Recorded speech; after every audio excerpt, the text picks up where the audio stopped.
Hello everyone, I've found myself a nice little spot here underneath this tree, and of course our share of harassing cars that come by, where people stare at you, and such, but what I've learned to do is just stare straight back at them. That seems to be at least something of a way to tell them, hey, back off, bucko. Now, also conveniently, I'm willing to bet that these people do not move the entire duration of me making this video. Now, I mean, again, why do I go through so much trouble to film this stuff? I go through so much trouble to actually do this now because people need to, you guys anyone who's watching this who understands what an Arcturian is, what the Ashtar command is, what you guys need to understand is that you see all these apartments behind me. Every single person in every single one is either shapeshifted reptilian, Yael, or an enslaved human scared out of their mind. This entire place was just whoosh, practically overnight, and I was one of the few people who could hold out. And this was all linked to the August 21st agenda, but the nuclear part didn't happen. I don't know if perhaps that was part of the agenda to attack this entire area next to Chevron.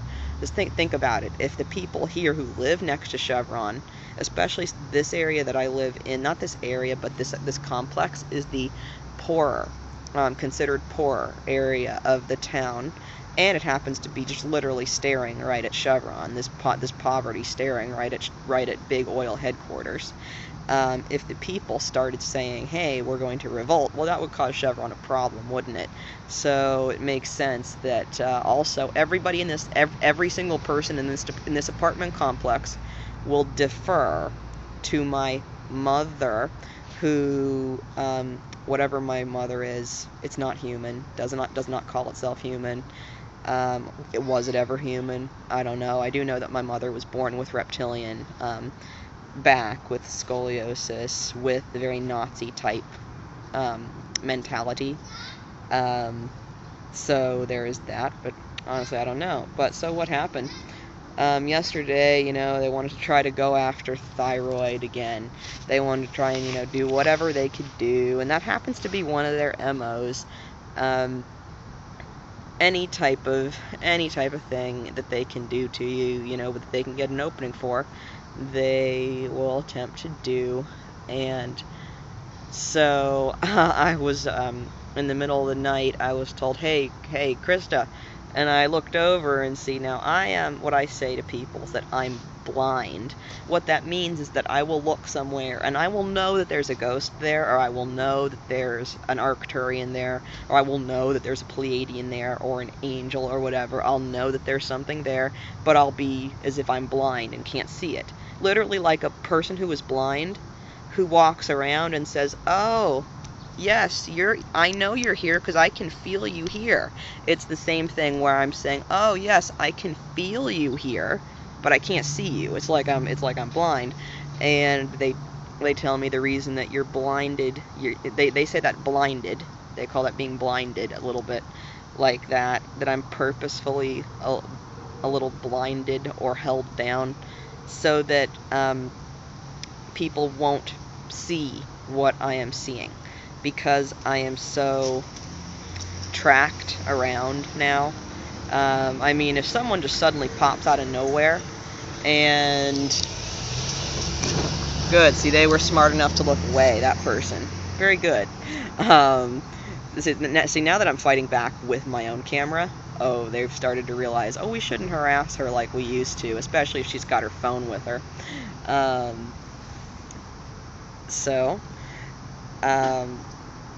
They released some kind of strange chemical into the air, which... Who else? Hello? Every single person who lives here. So, I mean, and this is what's been making it stop, at least. It's been coming more under control the more I say, hey, I see you, instead of just let myself get slapped. But so, I guess I'll leave some of our most annoying parts here to pass as I tell the story. What happened was like I said, I feel blind, so, I will know that something is there, and clearly it's real because, well, it did not. First of all, it didn't always used to be this way. I used to be able to see lots of different things before this, when my ability is activated, but now it's like dampered down because they will shoot what are called tags into your eyes, and even though when your frequency raises high enough, it's kind of like they fall off or deactivate or something, but they keep on doing it to me whenever they can attempt to get an opening. And so what I've been told is because they are so on you like that, because we don't have other ground people around you very much yet, we have to kind of take you off of some of that, offline of some of that, because then they would be seeing us. If you could overtly, with your own open eyes, see these things, they were saying almost the way the tag works is it gets projected onto either a computer monitor, into someone's third eye as an image, like for the grays that shoot them. It's almost like that's how they're watching it, or something like that. And so me not being able to see whoever is around me, but only be able to maybe sense it, that is much more protective. Because, see, people don't understand this. ETs cannot sense everything you're thinking. Reptilians are good at it, and Greys are good at it almost, but they can't tell everything you're thinking, especially when you've been exposed to them for a while, and you start to get wind of how they seem to sense things. Like if you're thinking a certain sentence, and you realize, okay, they thought this and this and this. These two things were true. The third thing was false. Okay, this was how they were deconstructing the frequency of whatever I must have been, quote, generating somehow. When you figure that stuff out, it becomes a little easier to disguise your thoughts. So I'm lying there, and I've got my neck like this. I wanted to make a video, but I couldn't even make a video because it hurt to hold stuff up. These things are some sort of odd, super engineered, well, attention is being drawn to the article that I saw in a Cannabis Culture or High Times magazine, back in 2006 or so, 2007 maybe, 2006, and it was about the conspiracy behind Bob Marley being assassinated and it being made to look like cancer in his toe. And anybody who knows about Bob Marley knows that people did try to assassinate him. And Peter Tosh also got assassinated by robbers who didn't steal anything, so I call that being assassinated. But the idea was something that is like a virus, or something that is, they said this is far more advanced than what was going on with Bob Marley. They said this was like something that's airborne, that it would not affect them because of their frequency as reptilians. And then the other reason that it wouldn't be affecting them was because, along with whatever the chemical was, or organism or whatever, there was also frequency-based attack. Like, as if you aimed something at my thyroid and tried to induce cancer there, as if someone aimed a frequency at it.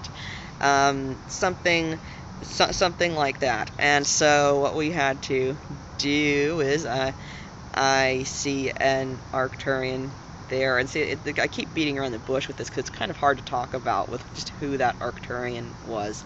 And he was a male who I know already from the Ashtar command, and he said, "Oh boy, what have you gotten yourself into now?" But not quite like that. Said, "Oh God." sorry about what's going on here.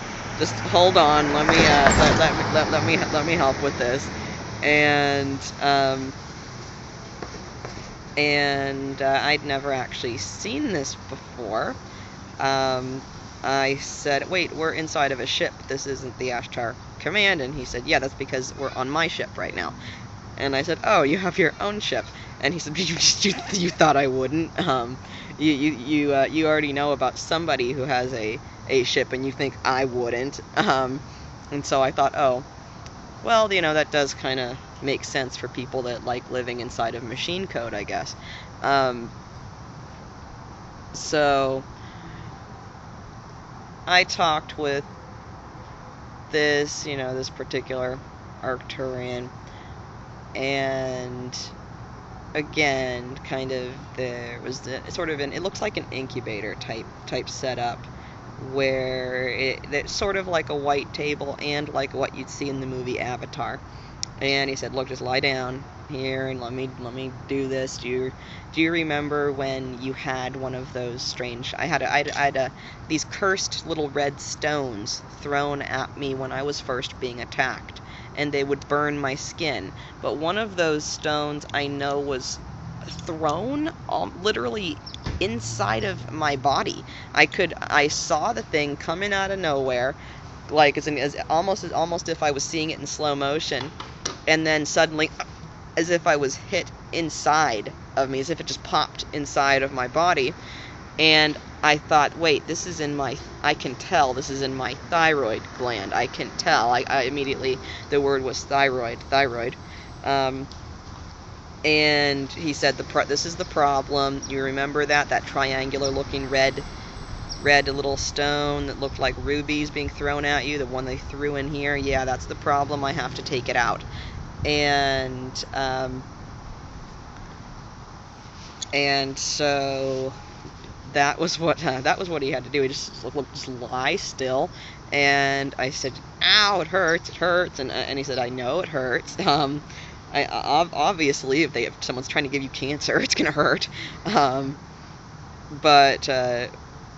look here, and I kept on saying, it hurts. And finally I said, see here, with like tweezers almost, but more like holographic almost. See, look here, I've got it. I took it out. See, it's not there anymore. And I would say, but it still hurts. And he said, oh, that's just residual. It'll go away. So I wake up. I end up sleeping in. This was last night. I end up sleeping in, wake up, and now pretty much the pain is significantly reduced. At least if I move my neck a bunch like this, then you can feel it. But it keeps on going down. And so he said, oh, this was kind of cool. There was lots of interesting looking technology aboard this craft, and I thought to myself, you strike me as the type of Arcturian to just randomly invent weird things. For someone who just might know who I am talking about, because they have a corresponding avatar, or human. They have a corresponding human, at least that it seems like they would have wished they could work with, but that perhaps it didn't go very well. Either way, I know that this Arcturian has helped me a couple of times to stay alive. And so he said, oh, I know what I can do here for the residual pain. And he said, lie back and see, holding your neck like this, if you've got some sort of sudden thyroid cancer, it hurts a lot. And also talking hurts a lot. And I didn't even know this stuff. And then I looked it up and I was like, whoa, okay, oh my gosh, wow. But it doesn't feel like you have a flu or anything. It feels like something's growing on your neck. And so he moved this contraption, which shined a blistering bright light down on my neck, and he just said, look, just lie under this, and this should help with some of the residual pain, okay? And while my neck would be in contact with, astrally in contact with this, the pain would lessen. And I would think, well, you know, we can do this stuff with our minds, right? Or wouldn't you just use your version of a palm, and like Arcturian version of a palm, if they've only got like 3-fingered hands? And he didn't really say anything back. It was just the concept of, well, you know, I like making all kinds of weird inventions. So I was told just to lie there for a little bit, and then I realized that there was almost like it was almost like you could see space outside. And I looked over and I saw the Earth, but it was the Earth that, as if it was the moon, where you have half of the Earth or part of the Earth in shadow, and like how we see the moon. And I thought, oh, okay, so I'm lying in my bed and also above the Earth somewhere. And you see, that is how it will happen with me, because apparently, because of how strongly I'm monitored, and because of the dangers that can be involved going fully out of body in a complete astral experience where you have no perception of what you'd call your third density body. Apparently it's too dangerous for me to really do that, even though I have done it maybe 5 times. But now it's just not a good idea for me to do that apparently at all, because of astral entities wandering around the house, or trying to spray something at me while I'm lying down, or that's happened a few times. I've had some sort of strange astral person come into the house and spray something in my face. Something strange along those lines has happened quite a few times. Or not quite a few times, but it's happened at least twice, which is really annoying. And then my own family did it to me once, because they refused to give me my stuff back. But try on trick 1, leave everything behind. Leave everything behind. Try on trick 1, leave everything behind. And Bob Dylan, even though Bob Dylan had his own issues apparently with, in that interview, I sold my soul to the, well, he says, all the money you made'll never buy back your soul. And no, it won't. All the money that you make will never buy back your soul. So that was how, let's just get off of this because it's been 17 minutes. So that was how we worked on the whole issue with that. And also, even without, remember when I was imprisoned, I was not able to actually really contact the Ashtar command very well. It was as if they had some kind of webbing or net over the, I don't know what to call it, an energetic net of some type over the building that made transmissions into the building very difficult, including from people who would want to harm me, making that very difficult. Say someone's on the outside wanting to hurt me. Well, that kind of energetic net would stop either good or bad, it seemed, or attempt to stop anything from coming in or going out of the building. And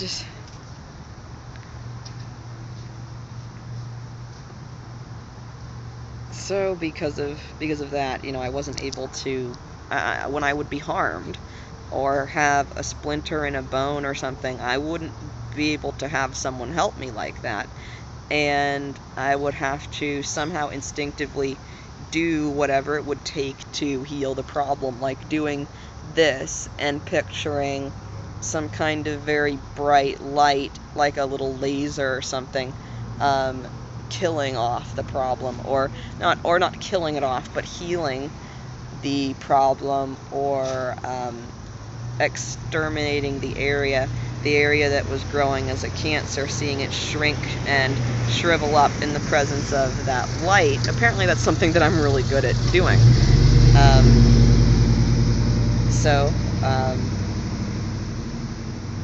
It keeps on occurring to me. How about you do that for other people, or see if that works? with other people because it was a starseed friend of mine before I knew what a starseed was who said that that was something that I was going to become very good at. And Arcturians are known to be healers. At least I know that I am known for staying alive. They would actually make jokes about that in the reptilian little jail. They would make jokes about how every day they would ask us to say something that we were good at, and almost every day I would say something along the lines of "stay alive." And towards the end, one of the kids started laughing at that and saying, "It's no joke, man, it's no joke," because apparently, as he was saying that, I could see a stream, an information stream, and seeing, oh my god, this kid's been abused by his parents, or oh my god, something like this almost happened to this guy. And that he was actually, even though he would continually try to screw me over, because when you have that kind of reptilian programming, that's what you do. He actually practically said that he admired how much I kept fighting back, and that it's no joke, that she's saying I'm good at staying alive. But it follows that if I'm good at staying alive, I'm probably good at keeping other people alive.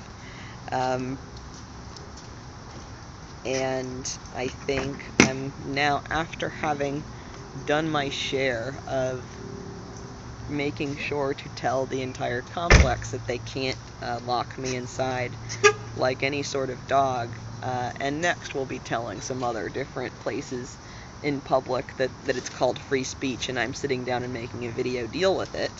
And if you would like to be a reptilian filmed on camera, please be my guest. Because that's what they all are.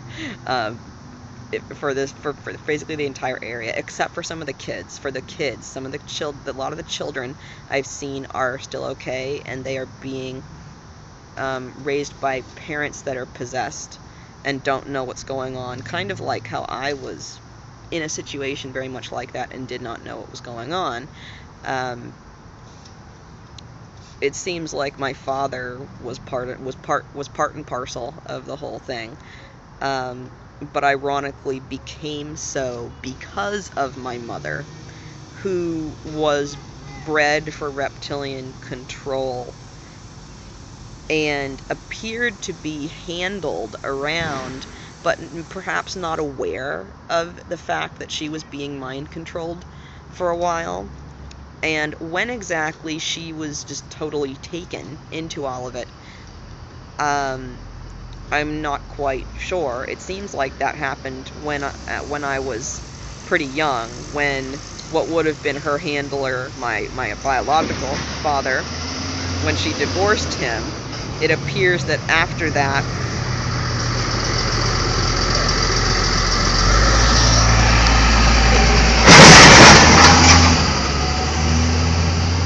okay, whatever that means. What Cryon says is, don't say anything to them, Krista, but point the camera at them. And so, what also, he says that, okay, the exhaust. He says there's something in the exhaust move. Something, the reason they were smiling like that, something in their exhaust. A lot of this is airborne, so he says move.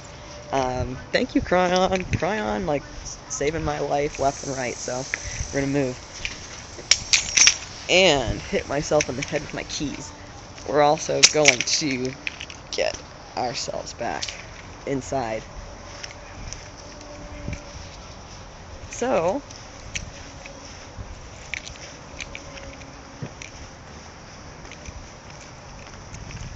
I ended up getting that very pesky, strange ruby thing pulled out of me, and after that, got to look at some interesting, bizarre technology I didn't really understand very well. But the point is alive and making sure that my child survives. And And see, that is going to be what's tricky around here. I won't fit, like I said in one video, if you guys can avoid it, don't have your children in a hospital. Well, I knew that whenever it would happen that I would have to face that I would have to not be in a hospital. And that I would have to figure out how to bear a child outside of a hospital. And when I asked about this, and they said, don't worry, this child is a lot smaller than your normal human children. That's why you're not going to look as big as a normal mother would, or quote show as much. And also, he kept on commenting about how the child will be able to manifest things very quickly that are needed, even without really consciously knowing perhaps what they're doing or what's going on. I would think, well, what if I'm not going to have enough money to feed this child, I'm not going to have what they need. Oh, well, they're just going to think of it, and they're going to draw it to themselves, was the answer that I got. They're going to understand all of this. What I was told is, Krista, think of it like gravity. You know how when you were born, after you became conscious that you were something that existed, you know, that you understood that gravity existed, you understood that the thing called gravity was there, and I said, yeah, I understood that the thing called gravity was there, and Ashtar said, think of it but like this, that this is kind of like gravity to us. The law of attraction, these different concepts are like gravity to us. This isn't going to be a hard or strange concept to your child, and they're going to basically be able to help you take care of them, even though, yes, you're going to need help, and we are going to help you with that. I'm going to go back inside and write up some things for, what do we do when we're psychically attacked? What do we do when we're hexed? What do we do when we're pushed? Particularly for indigos, the indigos that are still around, that have the propensity to get ragefully angry. When we have that propensity, what do? It takes that kind of rage to bust a system. But if we carry it around for too long, then ultimately we destroy ourselves. So, how exactly do we deal with that? And more interesting topics regarding the Ashtar command, and basically just because I feel like talking on a camera and doing it on YouTube, because I have nothing else to do if I'm going to be the last of my race surviving next to Chevron headquarters in San Ramon, California. So, with that, I leave us on Arcturian Philosophy.